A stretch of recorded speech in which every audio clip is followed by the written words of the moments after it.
Hello, everybody. I'm Howie Hawkins. I was the Green Party and the Socialist Party candidate for president in 2020. And this podcast, Green Socialist Notes, is about continuing to educate and advocate and organize around the eco-socialist program that me and my running mate, Angela Walker, ran on. So I have a few comments today. I've been actually pretty busy. I've been listening to uh, Russian socialists and the Russian socialist movement, which is really the new left in Russia that they're the post anti-Stalinist, anti-authoritarian, democratic socialist movement that's mostly had to go into exile. And they have, and it's actually still going on. It started at noon Eastern time. And they've been talking this whole time. I'll just tell you some of the topics they discussed.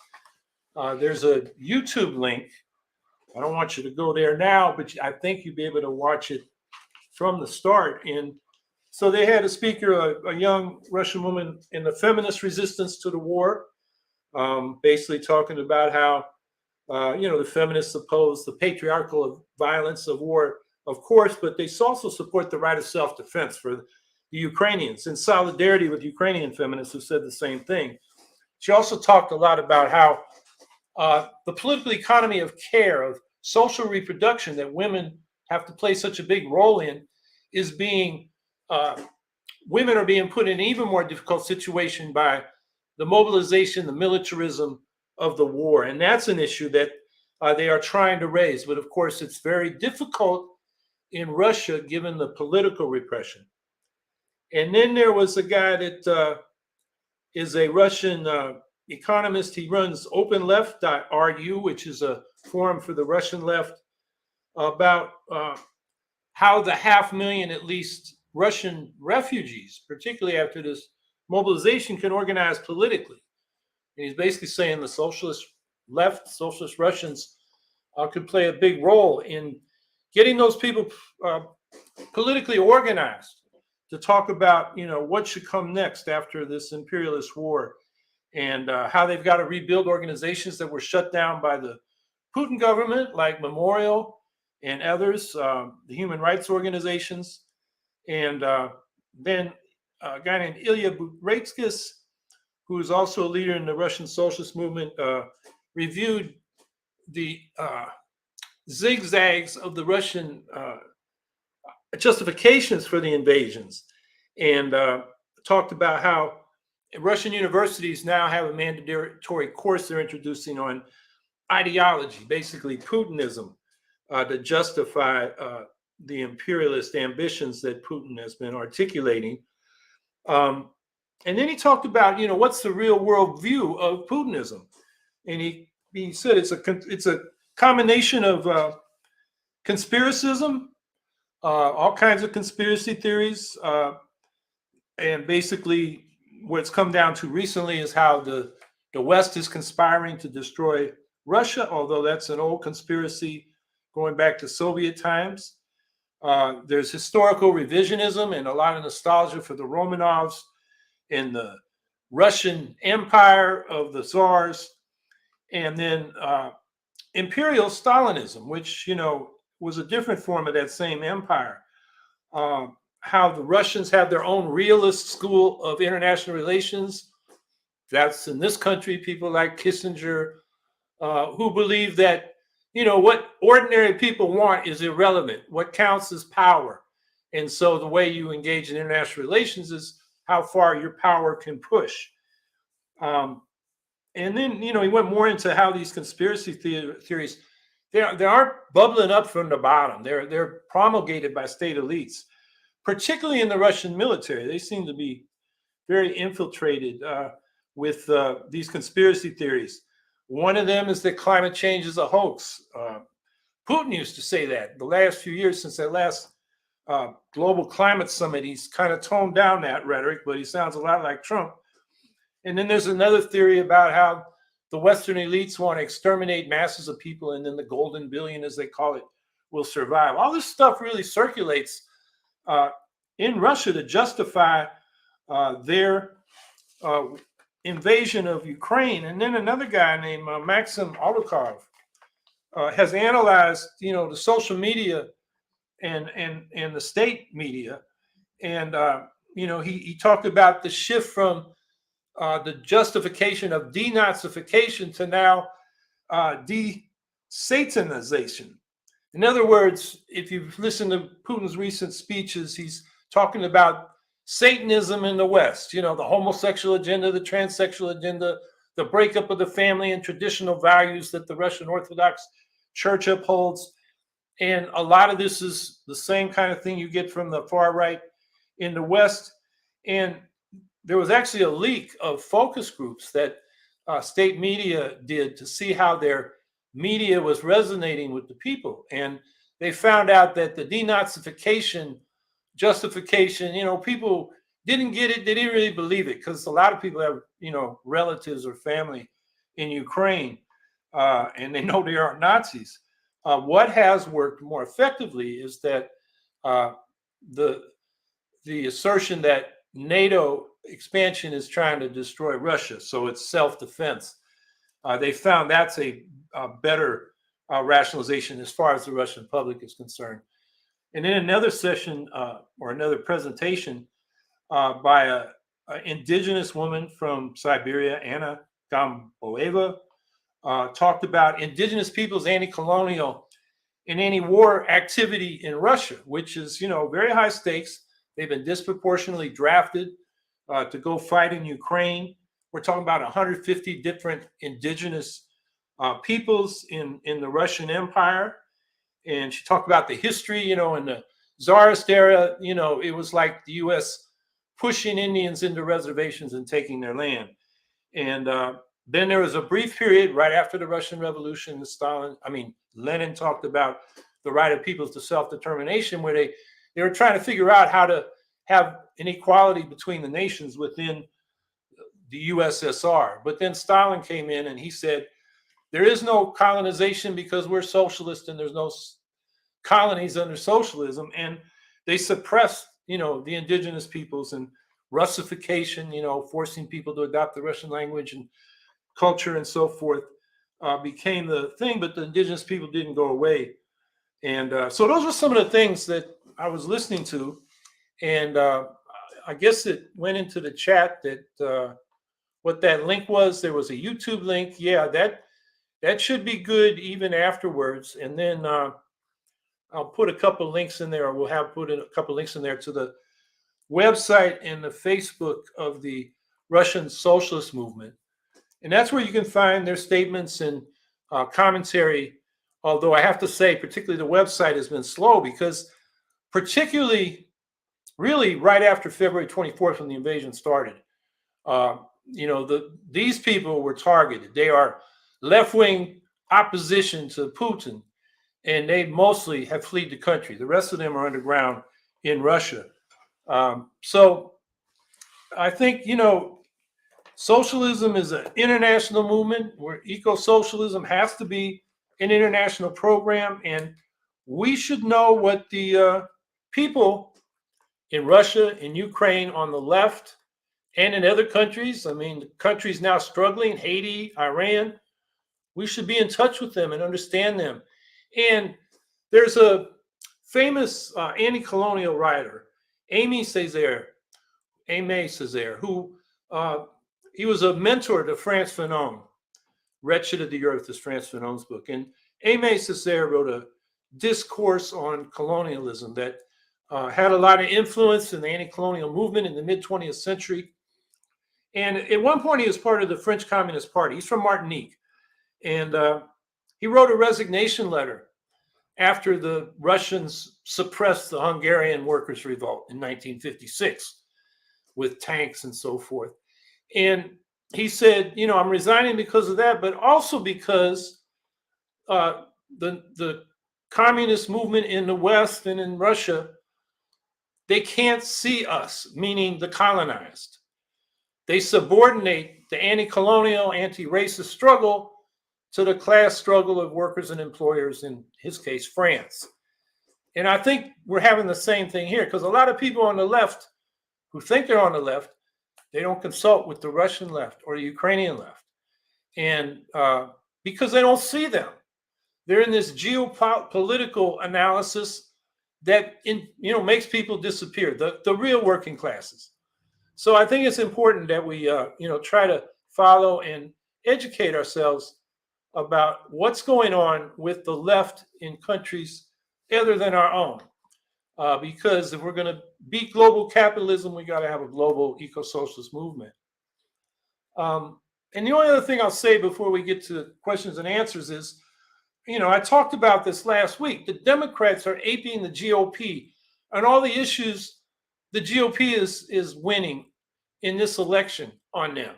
So I heard a Democratic congresswoman on, I think it was MSNBC, an interview when I was driving around, and the response to the xenophobic fear-mongering that the Republicans are doing from this congresswoman was that, well, Biden is carrying out all the Trump immigration policies except child separation. In other words, we're not going to open ourselves to people seeking asylum and refuge from repression and poverty. We're going to, stay in Mexico is one of the policies. We're just going to push them over the border. We've deported 25,000 Haitians summarily without them having due process to seek asylum from the repression they go back to face, and the violence and possible death in Haiti. So the Democrats are aping the Republicans. Same thing with crime. The Republicans, if you've seen the TV ads, people are being beat up on the street every block, and trying to make people scared and say the Republicans are going to protect you. So what do the Democrats say? We're going to give you more police. And rather than addressing, well, what causes crime? Biggest underlying cause, and this is well established in social science, is social inequality.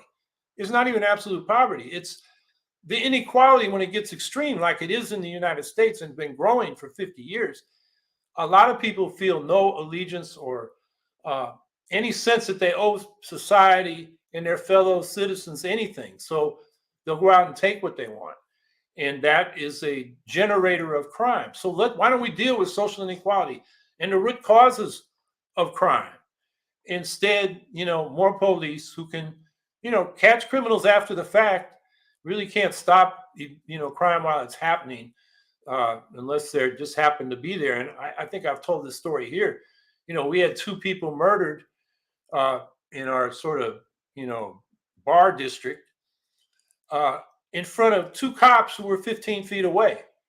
And the shooters got away at first. They were eventually caught. But so, cops on the street don't stop crime when people, really want to do it. They can catch criminals afterwards. That's, we need detectives and investigators to find out who did it, provide the evidence, bring the guilty to account.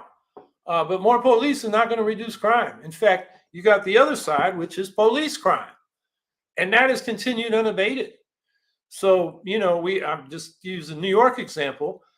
We have a bill to reduce this, what do they call it? Oh God, I forgot the name. But basically, the police are not liable for their actions, and they don't have to be questions about possible misconduct for a waiting period. And so if they are found liable, the police department has to pay for them. I forget the name, what it's called. It's some kind of liability. In other words, removing that is one thing that would make police officers aware that they will be held accountable if they abuse people and brutalize them. And instead, the Democrats here in New York are running on more police and, of course, gun control. They differ with the Republicans on that. And, there's something to be said about, less guns per capita is less violent crime per capita. That's pretty well established. But they don't really have a anti-crime program other than more police, which is what the Republicans are already saying. So why vote for the Democrats when you can get the unfiltered, unvarnished version from the Republicans? So and just before I came on here, I was a surprise guest. Matt Ho was on a WBAI Pacifica program with Randy Credico. And so Randy brought me on to reinforce Matt Ho's case, the Green Party candidate for Senate in North Carolina. We talked about the Assange case, one of these cases that's all about the First Amendment. And if Assange is found guilty of publishing leaked information that was given to him, then the Washington Post, the Wall Street Journal, New York Times are going to be hampered because half the news they report is leaked information or information that's off the record from anonymous sources. Not off the record, but from anonymous sources who don't want to, don't want to take responsibility for providing that information. So if Assange is found guilty, then they can go after any reporter in even these establishment papers. And those papers aren't defending themselves. The Democrats certainly are. The person that Matthew's running against, Sherry Beasley, judge who is running against a right-wing Republican, but she won't defend the First Amendment, says nothing about the Assange case. Same thing here with Democrats in New York and around the country. So we talked about that, and my basic argument was the same kind of thing I said during the presidential race. If you want to vote for a Green New Deal and Medicare for all and tuition-free college and an end to the war on drugs, and you vote for a Democrat who doesn't believe in those things, you're voting against yourself. You're voting against those things. You get lost in the sauce. Nobody knows you stand for those things if you vote for the Democrat. So, use your vote as your voice and be heard. Don't be silent. So we had that. I made that, pitch on the program for Matt, and we're having a rally for Matt online Thursday night, and he'll have a number of guests, and I'm going to be on actually first. It starts at 8:00 Eastern time.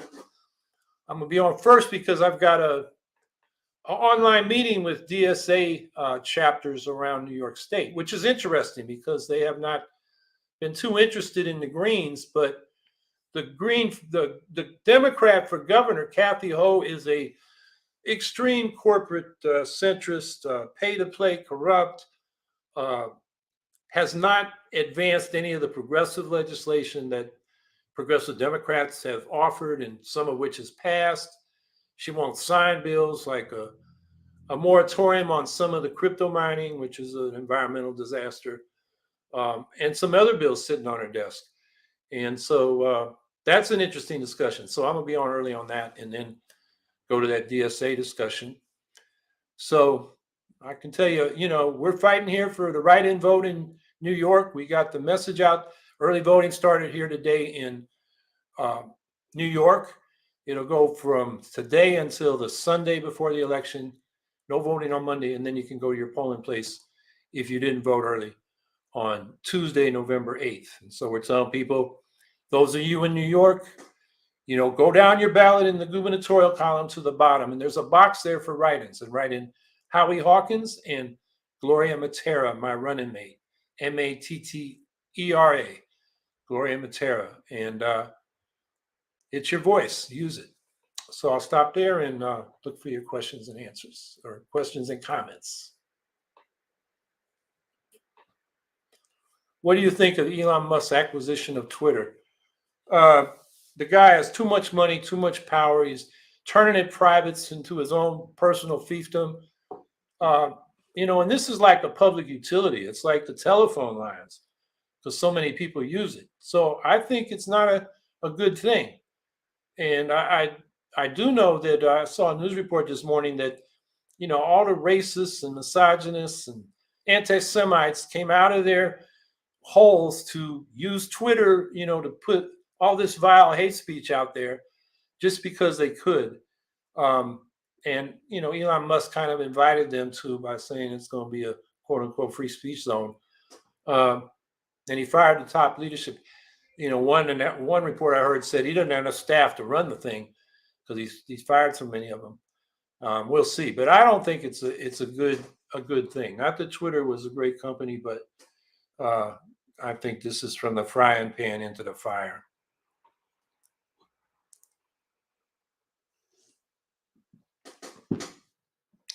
Christopher Lee Scoville, do you think that political repression abroad can be brought into more meaningful focus in the way of our country's international trade? How is this question affected by the Russian operation in Ukraine? Let me make sure I understand this. Are you suggesting that with more trade, there will be political liberalization?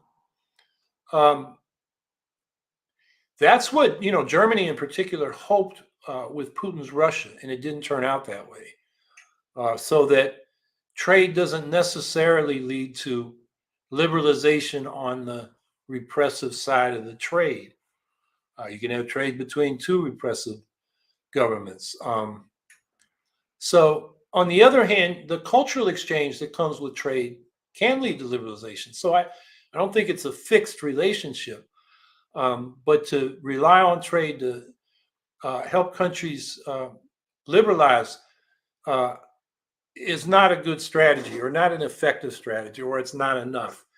I mean, we liberalized our trade and investment policies, brought China with China and brought them into the World Trade Organization and the IMF, and they are happily co-managing global capitalism with the U.S. and the other big economies, on the boards of the IMF and the WTO in a neoliberal manner. So uh, while they're being, probably even more repressive now than they were before Xi came to power. So, and he just starting his third 5-year term. And then how is this question affected by Russian operation in Ukraine? Well, there's sanctions on Russia that are supposed to hurt them financially. That would be the energy trade, and industrially, and that seems to be having more effect on Russia because reports that they can't get the microchips they need to build some of their military equipment, particularly smart missiles and so forth. Um, so I guess, to generalize the answer, it depends on the particular trade sanction or liberalization. Oh, yes. I mean, our trade relationships, for example, teak lumber out of Burma. Um, and there, the teak lumber, and I'm guessing because I'm not real familiar with this, the issue is we're probably exporting or importing a lot of that teak lumber, maybe after it's been processed in China, because I know China brings a lot of that lumber from Southeast Asia there to be, turned into products like furniture, or just, lumber for building. Um, and that it's destroying the forests in those other countries like Burma, like Indonesia. Um, So, trade is very political. It has to be regulated in the interests of labor standards and environmental standards. Um, what we have now in our so-called free trade agreements is corporate managed trade, where the corporations write the rules to their benefit, and then they go after each other like a country, uh, puts a regulation, an environmental regulation on, something like banning fracking, for example, and they can be brought by, the gas drilling companies before a international trade tribunal that only the companies and the states have access to, not the trade unions, not the environmentalists, not the public. And so that's what we mean by corporate managed trade. They set the rules with us excluded, and it's anti-democratic.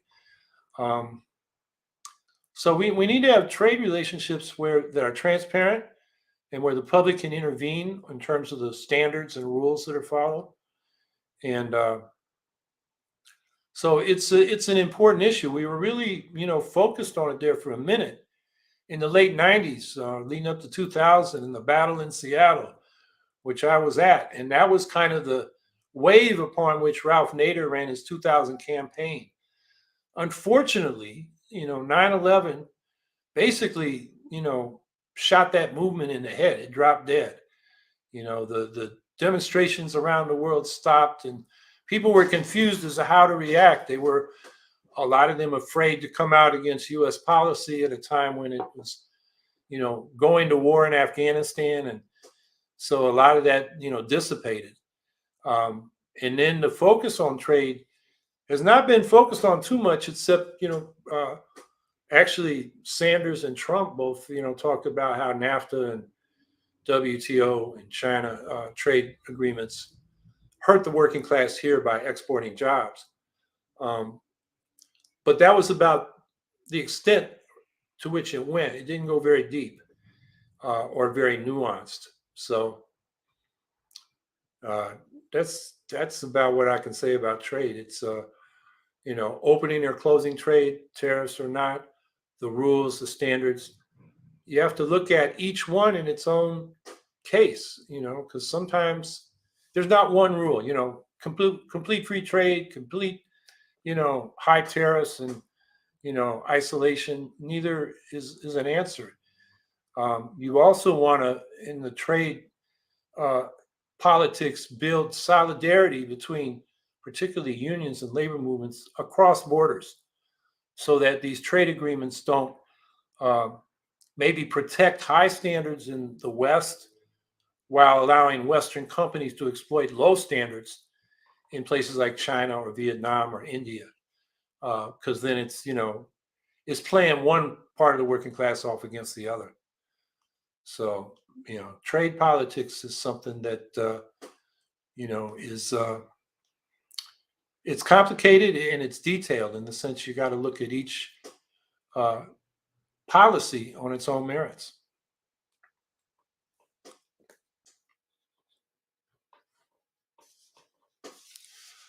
Ms. Bailey 0327, do you consider yourself a revolutionary? Yeah, I do. I think we need fundamental change toward a socialist economy, an eco-socialist economy that recognizes the biophysical limits of the Earth system. It's the biosphere, which is a little different than the old socialism, which was trying to solve the problem of producing enough to end poverty. Now we can produce more than enough. Now we got to find a way to produce it within those biophysical limits and distribute it fairly.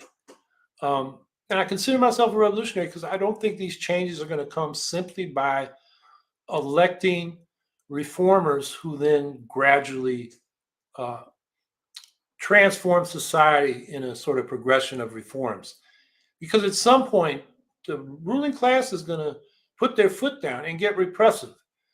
I think a classic example of that was Chile, where, Allende, their slogan was, we have to make haste slowly, or make haste slowly, right?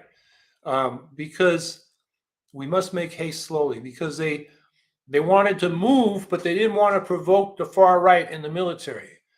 But in the end, it was people like Kissinger said, we're not going to let them go, quote unquote, communist for their own stupidity or something. So they intervened and had Allende overthrown and killed. So at some point, you've got to have the revolutionary situation of mass action. And that doesn't mean only or mostly, armed struggle. It means mass action like general strikes and occupations and mass assemblies of citizens and building up a grassroots democratic counterpower to the state power that may be trying to suppress the movement for change. And I think at some point we can elect, Greens, eco-socialists to office. But when we get to a certain point where we're really in a place where we can make some fundamental changes, then you can expect a counter-revolution. From the far right, they're paramilitaries. And the big question is whether the official military, goes with the reforms or goes with the reaction. And that's another reason why, we shouldn't demonize our troops. We should fraternize with them. We did that during the anti-Vietnam War movement. And we had a GI movement that basically said, when they're in Vietnam, no, we're not fighting. This is the wrong war. Resisted orders and became unreliable. That's why Nixon had to go to what they call Vietnamization, where we trained, South Vietnamese draftees to fight, the independence movement led by North Vietnam. And that was not, that didn't work either. They lost by 1975.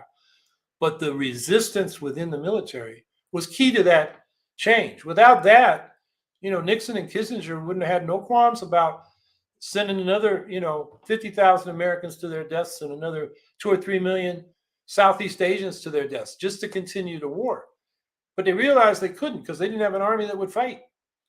And that was because the peace movement fraternized with the soldiers, GI coffee houses, and explained to them, why are we fighting in Vietnam? What beef have we got with the Vietnamese? And, a lot of draftees, said, yeah, why are we? and they didn't want to fight. That made a huge difference. And so anyway, I'm getting to how you make a revolution. Well, you got to, get the armed forces at least divided on which side they're on. Otherwise, they'll come and kill us all. You can look at history. That's what'll happen. So, and we should have fantasies that our little personally owned, assault rifles are going to, defeat, the Army and Marines if they come after us. So, we've got to win those people, the ranks in particular, over to the revolution. And that's a revolution for real democracy. And so, anyway, yeah, I'm a revolutionary.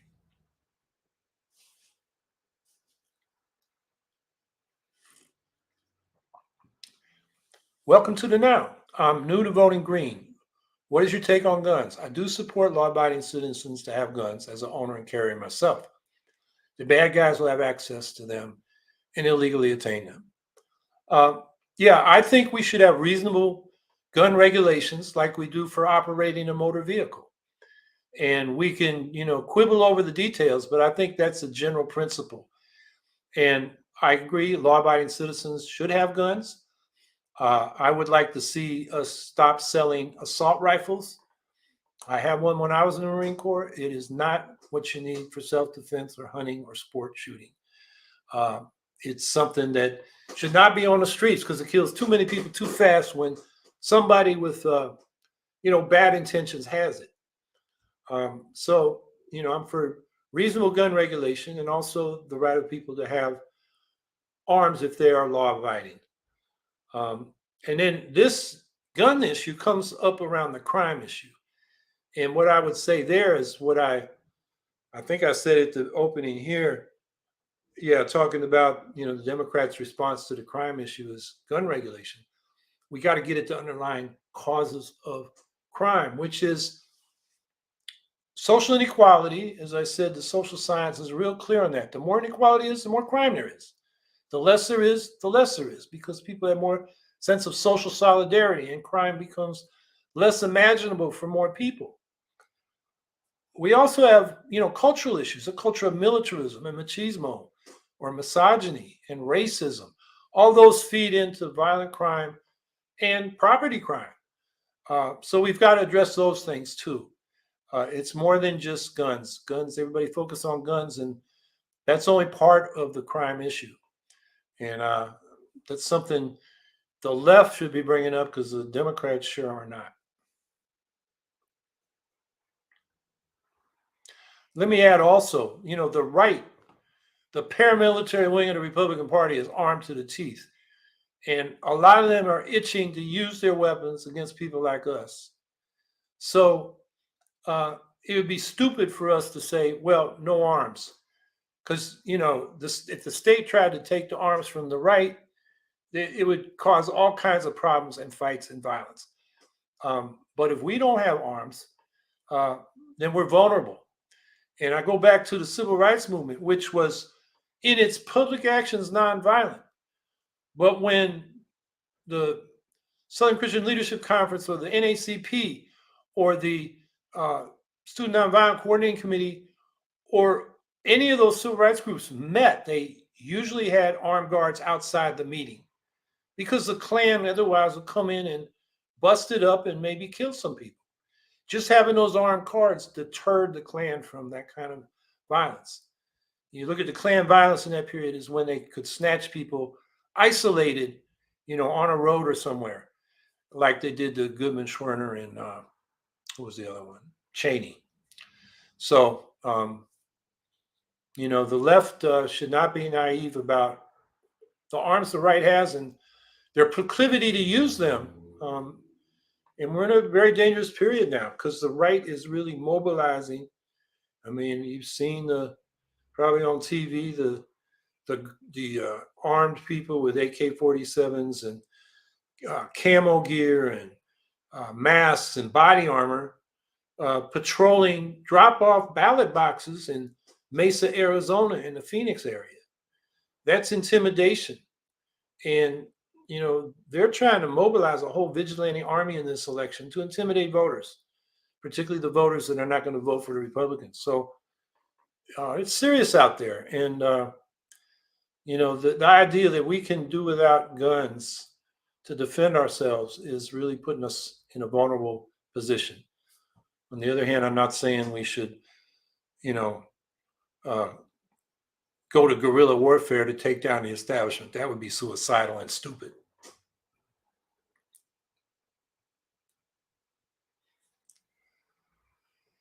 Via email, comments on the attack on Paul Pelosi. Well, the report is that the guy who went in there and beat up Pelosi with a hammer while looking for Nancy Pelosi is one of these, right wing conspiracy theory people that thought, they were protecting the republic from these, devilish or demonistic Democrats. I got my criticisms of Pelosi for sure, but this is the climate we're in right now, and it's very dangerous because you sort of have two media universes. You got the establishment, CNN, MSNBC, and then you've got the right wing silo of Fox News and Newsmax, and some of these other networks, and of course talk radio, right wing talk radio, and they have a whole different view of the world because the quote unquote facts they're getting are different and they're not true, but people believe them, and that is something that I think the best way to defang that movement is at the grassroots, where people can see our progressive uh, movements and policies are concerned with what's going on in our own communities, and it's harder to demonize people face to face. It's easy on the media, and you're demonizing people don't know, but in the community where people know each other, it's a lot harder.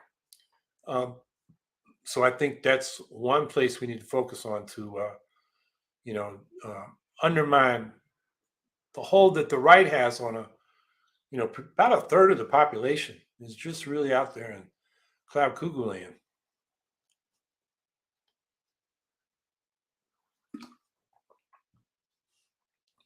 Scout Trooper 164, what do you think that TikTok has revealed to be collecting data from users, like if they're watching every move for the Chinese government?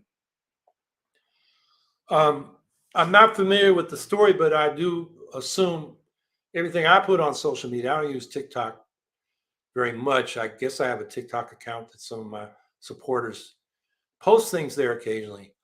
Um, that they're collecting data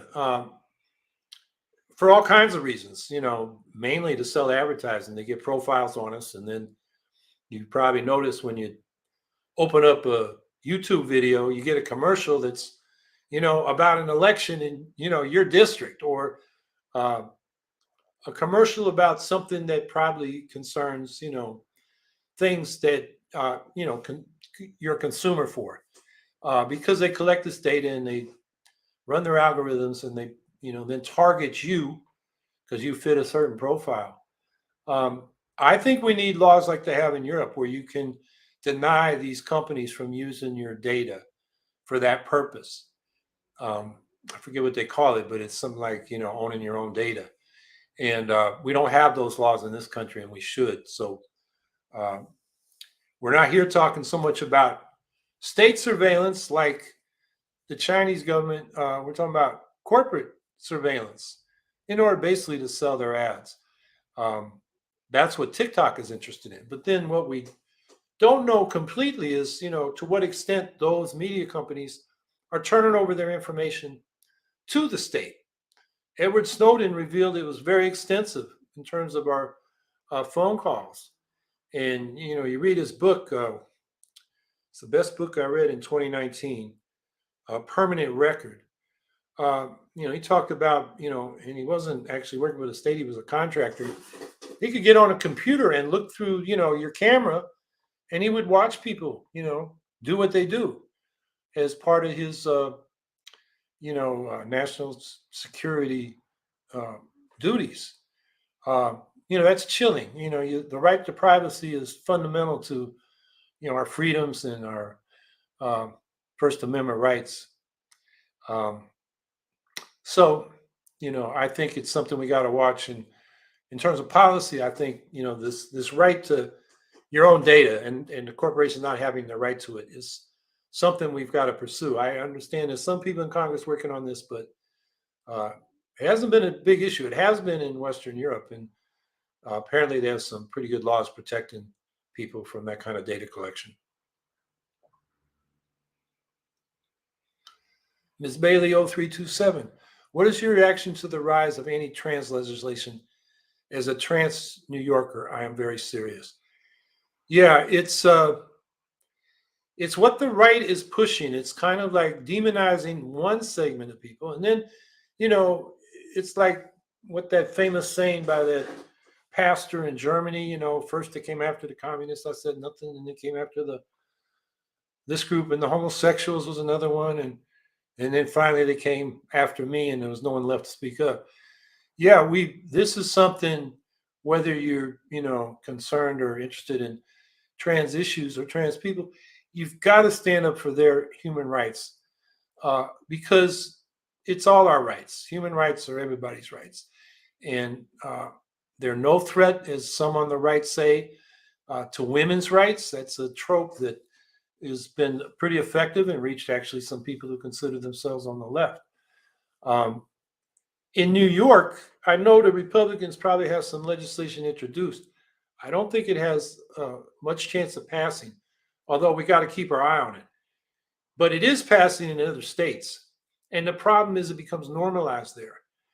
And when it becomes normalized, it becomes tolerated. It's like Jim Crow laws. We didn't have them in the North, but we sure had racism. If they have anti-trans laws in some of these conservative states, there's going to be anti-trans activity, discrimination and victimization or mistreatment, because it's normalized in other states. So it's something, yes, we got to be concerned about it, and we need to resist it and, support trans rights as human rights.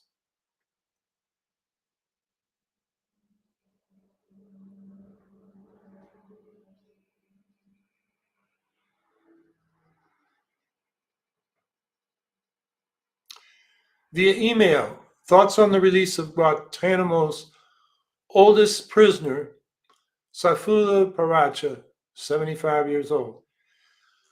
Yeah, I guess, I don't know how many cases, something like 11 or 15 people still in Guantanamo who have not been charged with anything, but they have been able to not release them because there's some exceptions to, constitutional protections offshore.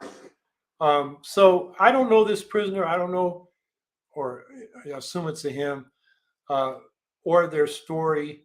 But at 75, it's not likely he's going to be, even if he was engaged in anti-U.S. terrorism at some point, at 75, he's not going to be really doing much. So, I'm glad to see that he's been released. He's the oldest prisoner.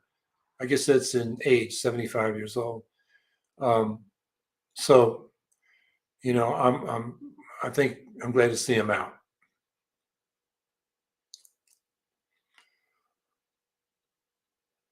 Frankie Lee, Howie, do you think Russia and Ukraine will talk seriously about peace? Well, the Russian position is we're ready to talk as long as we don't talk about the territories we've occupied. And Ukraine's position is we'll talk about mutual security agreements when you get out of our country.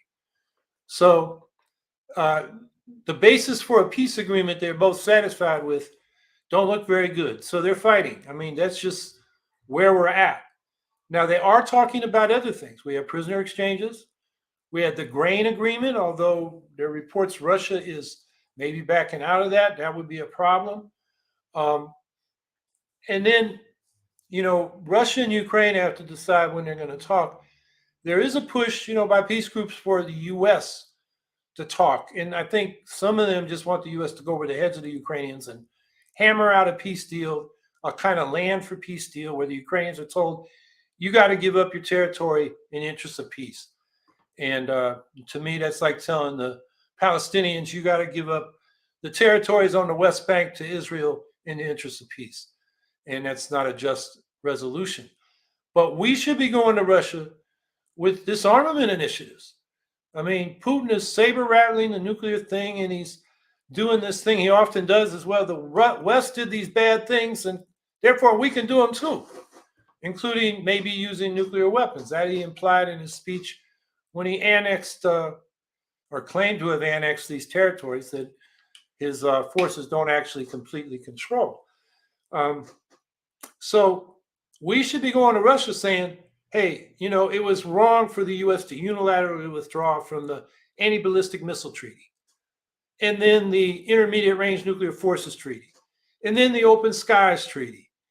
And that was wrong. We want to make amends. We want to go back into those treaties. Let's renegotiate them, particularly the Intermediate Range Nuclear Forces Treaty at this time when both Russia and the West are moving more and more missiles and nuclear capable aircraft and missiles closer and closer to each other. It's back to where we were in the 1980s in the Euro missiles crisis, when, before Gorbachev and Reagan agreed to disarmament, and then under Bush, the older Bush, negotiated Intermediate Range Nuclear Forces Treaty, we were right on the edge of nuclear war. And there was a lot of brinkmanship and, saber rattling. And, we had to have a movement. We need one now. And that's what, the U.S. can talk to Russia about, not to substitute for the Ukrainians about the Ukraine war, but say, look, we need to step back from this nuclear arms race, which is wasting our resources in both countries and bringing us, weapons that are even more destructive than we had before. And, maybe putting the idea of mutually assured destruction, that kind of deterrence, making it obsolete, because these hypersonic missiles can reach the other side so fast that the other side, being afraid of first strike will wipe out their nukes, may fire because they want to get their nukes out before the other side does. That's kind of hair trigger we're headed toward, or on really now. So I think those are the negotiations we should push for. And but I don't think, look, the Ukrainians, there was a poll out last week, the Kyiv Institute for International Institute for Sociology, the Ukrainians by 86% want to keep fighting for every last inch of Ukrainian land. And if Zelensky said, well, we'll do a land for peace deal, or we'll maybe freeze the line where it was on February 24th and negotiate the rest in the future, Ukrainian people won't stand for it. They'll pull another Maidan protest, like they overthrew Yanukovych twice. They'd overthrow Zelensky for that. It just seems to wear the public of that. They are so pissed off at the Russians for invading their country and now destroying their energy infrastructure. So they're going to spend the winter in the cold and the dark. Those are war crimes, attacking civilian infrastructure. U.S. did it in Iraq. It was terrible. It's terrible when Russia does it in Ukraine. Ukrainians are in no mood to talk to the Russians as long as they're invading their country. And then Putin, on the other hand, he has this idea that Ukrainians aren't really a country. They speak a bad form of Russian, Ukrainian. And Ukraine's been a traditional colony of Russia for a couple centuries. And, Russia, make America Russia, make Russia great again is kind of, Putin's position. So he wants to at least take a piece of Ukraine so he can tell the elites in Russia and the Russian public he won. So they're really at a stalemate, and instead they're fighting it out. And we should encourage talks, but the two positions of Ukraine and Russia are just incompatible. And at this point, neither side is ready to budge. So in the meantime, we should be going to Russia, because one of Russia's propaganda things is that we're at war with them. We're using Ukraine as a proxy to destroy Russia. We need to go to them and say, as Biden has said publicly, we're not here to change who runs Russia, to change the regime in Russia, but we do want to have peace with Russia. And that means the nuclear arms. The other thing they're negotiating on, I don't know how it's gone in recent months, but is the SALT Treaty, the Strategic Arms Limitation Treaty, which they renewed when Biden came back in. Trump wasn't doing it, but Biden did it, in the existing form, but it needs to be updated because the weapons have changed. So there's kind of two things going on. There's a big public spat with Russia over Ukraine, but in the background, there is talks going on with SALT. And I think the U.S. should expand that to intermediate range forces, anti-ballistic missiles, and open skies. Open skies means basically the sides can observe each other, from their satellites and their airplanes, just to confirm that both sides are agreeing or living up to their treaty obligations. That to me is really important, and it's a real shortcoming of the foreign policy establishment, Democratic and Republican. And it's the Republicans that pulled out of these treaties, but the Democrats haven't, spent much time or effort trying to get back into them. And really, I'm trying to think who's even talked about it. Maybe Markey a little bit. That's about it that I know of. So that's why we need a Green Party to bring this issue to the table. We're in a midterm election, and there's no talk about these treaties that the U.S. unilaterally pulled out of and made things worse in international relations and the tensions between the U.S. and Russia. So I think that's where peace talks can make progress now and ease the tensions and put Russia at ease, at least so the world can see that the U.S. is not bent on, regime change in Russia. We want peace with Russia, and we want to get back into these arms agreements, nuclear arms. And from there, we can talk about de-escalating or disarming conventional arms in Europe.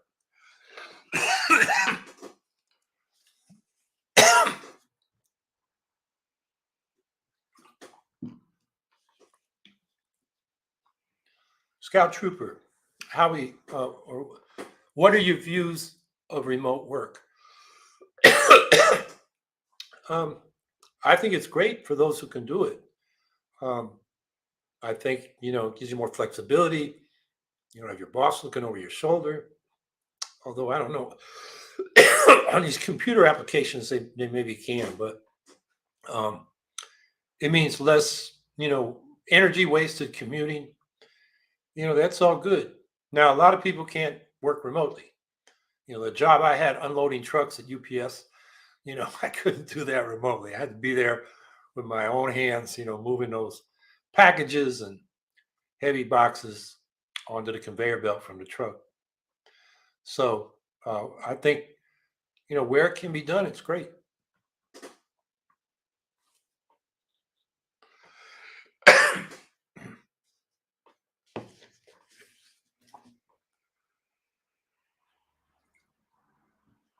Scout Trooper 164. Honestly, what did you think of Obama wanting the progressives to open diplomatic talks with Russia?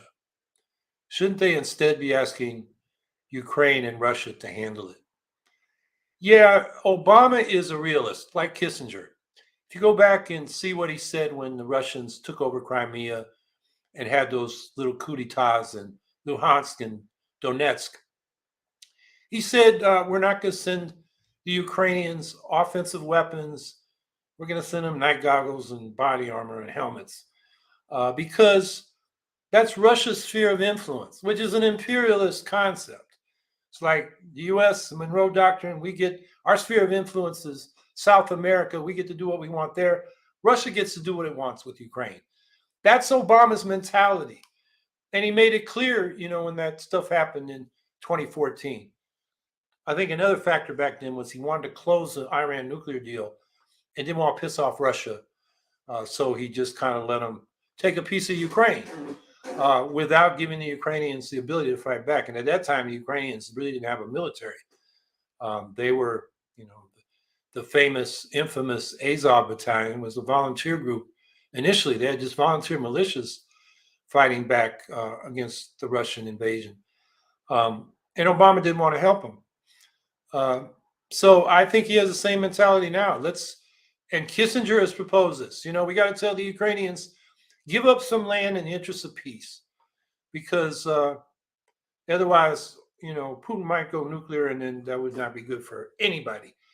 I think, Putin's saber rally, him going nuclear would be military stupidity. He'd irradiate a battlefield that his own troops are on, radiation that could blow into Russia.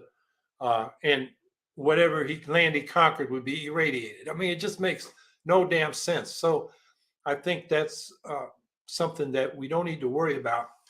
Um, but the idea that the Ukrainians would even let the U.S. go over their head and settle with Russia on behalf of Ukraine. I mean, that poll I just cited for you, and I've been spending a lot of time listening not just to the Ukrainian left, the socialists, the anarchists, the trade unionists, the Greens, but Ukrainians, just regular Ukrainians uh, who have various, there are a lot of them on Telegram, which is encrypted. There's, some of them have their own podcasts about the war. They're, U.S., could try to get them to settle. They won't settle. They want their land back. And, the more Russia fights them, the angrier they get. So I don't think Obama could, go over the heads of the Ukrainians anyway, or, the progressives. The progressives had that letter this week that they then immediately withdrew. That was written when there was a stalemate during the summer when Russia was trying to expand in Donbass, and I think they gained a total of 175 square meters. The myth, and sometimes you hear this from people that say the U.S. should stop arming Ukraine because they can't win. First of all, you don't decide what side you're on based on who's going to win. That's power politics. That's not standing for any ethical standards, or, the left is supposed to be about lifting up the exploited and oppressed. I mean, that should be where we figure out which side we're on. But it's just not true. I mean, Russians advanced, most land they controlled was March 21st.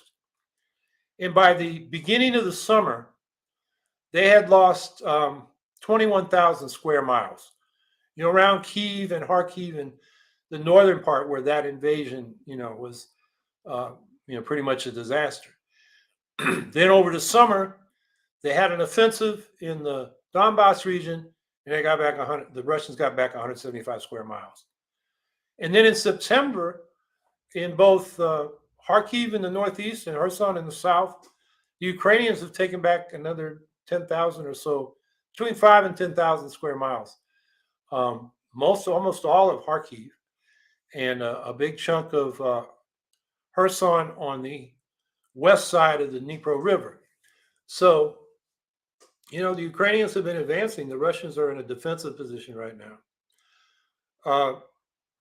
So that's why, Putin wants to negotiate. He wants to freeze the line in place which is basically giving him the territories he claimed to have annexed. And the Ukrainians aren't having that. So yes, the progressives should be urging Ukraine and Russia to negotiate. And, they should be communicating, even if they're not, at this point, hammering out a peace deal. And they are, because we've had these prisoner exchanges. So that is good that that's going on. What's more worrying to me is that the communications between the Russian military and top political leadership and their counterparts in the U.S. has been minimum. I think it was last week, Lloyd Austin, our defense secretary, called Shoigu, the defense minister in Russia, and there was a similar Milley, the head of the Joint Chiefs of Staff, called his counterpart, and then Shoigu called back Austin, in that case, saying the Ukrainians were preparing a dirty bomb, which I think is nonsense. But the conspiracy theorizing that goes on in the Russian military, if these Russian socialists I was listening to earlier today is correct, maybe they believe that. So it's good that those calls happen and they're talking, because then, we've been doing this with the Russians in Syria. They have deconfliction calls. So when, U.S. air power was fighting ISIS, we tell the Russians, and they'd say, okay.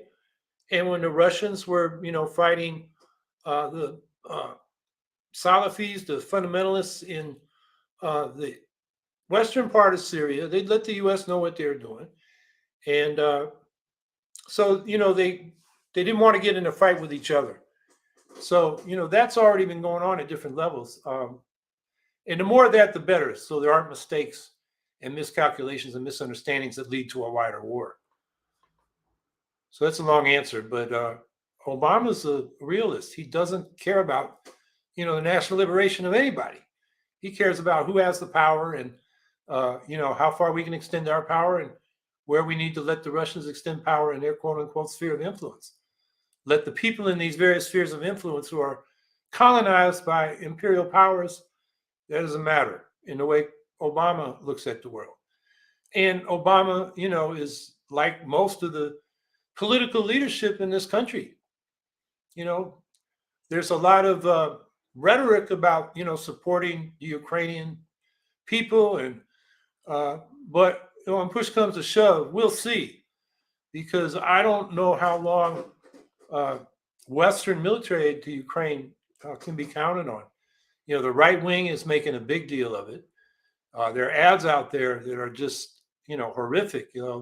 They're fear mongering ads. First, they talk about immigrants, then they talk about crime, then they talk about wasting money in Ukraine leading to a nuclear war. I just saw an ad like that this morning. That's what the right wing is pushing in some of these congressional elections. And if they get power, they're going to try to cut off aid to Ukraine, with their sort of isolationist pro Putin policies. And they're pro Putin because he's a social conservative, anti gay, anti woman, anti trans,